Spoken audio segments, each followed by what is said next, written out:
છે. એ ને બી ની સરેરાશ માસિક આવક 6500 છે. ગમે ત્યારે વસ્તી ઓછી હોય ને એટલે સીધે સીધો ટોટલ લખવાનો, સરેરાશ નહીં લખવાની. એટલે એ ને બી નો સીધો ટોટલ કેટલો થાય? આના ડબલ એટલે કેટલા થાય? 13000 થાય.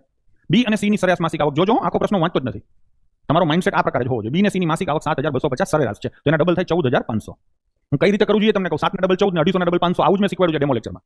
બરાબર છે. બાકી ગુણ્યા 2 કરીને કરશો તો જિંદગીમાં કોઈ આરો નહીં આવે. હવે એ ને સી ની સરેરાશ કેટલી છે? 8750. હું ડબલ કરું જોજો. 8 ના ડબલ 16 થાય અને 750 ના ડબલ 1500 થાય. 8 ના ડબલ 16 અને 750 ના ડબલ 15 એટલે 17500 થાય. થાય કે નહીં? હવે બીજી વાત, આવી રીતના જ્યારે સમીકરણો બને ને, ત્રણ જણા હોય ને આવા સમીકરણો, ત્યારે સૌથી પહેલું કામ બધાને શું સમસ્યા આગળ કેમ વધવું? તો અહીંયા આગળ કેમ વધવું? તો કે આખા ગામનો સરવાળો એકવાર આંખું મીચીને કરી નાખવાનો.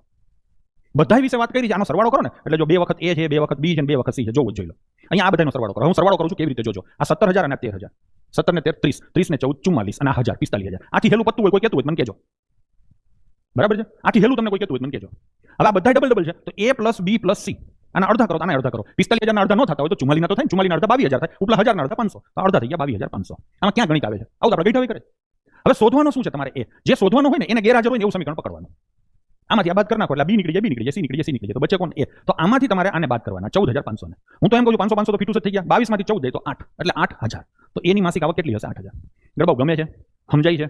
મને ખબર નથી તમે કેટલું ગણિત ભણેલા છો, પણ મને એટલી ખબર પડે છે કે આ બધી વસ્તુઓ તમને વ્યવસ્થિત રીતે સમજાતી હશે. જો ઠીક ઠાક બેઝિક ક્યાંક ચર્ચા ટેકનિકલ હોય તો થોડું બેઝિક ખબર હોય એટલે ખબર પડી જાય. જો ખબર પડતી હોય ને તો લાઈક તો કરી દેજો. હજી લાઈક ઓછી છે.